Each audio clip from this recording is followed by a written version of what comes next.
Should you be worried if your dog is sneezing? Well, sneezing is just as natural for dogs as it is for us. After a long day of sniffing around and digging up the garden, it's only natural that they'll get something up their nose that triggers a sneeze. But unlike us, dogs also sometimes sneeze out of excitement. This normally happens during play sessions, and it actually doubles as a way for your dog to communicate that they're just playing and aren't actually going to hurt anyone. So sneezing is totally normal. But can it be a sign of something more serious? Well, kind of, but in a very broad sense. If your dog seems to be sneezing excessively, there are a lot of potential causes for this.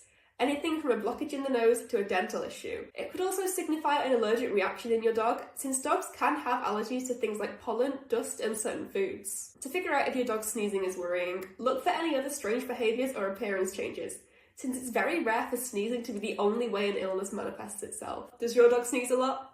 Let us know in the comments.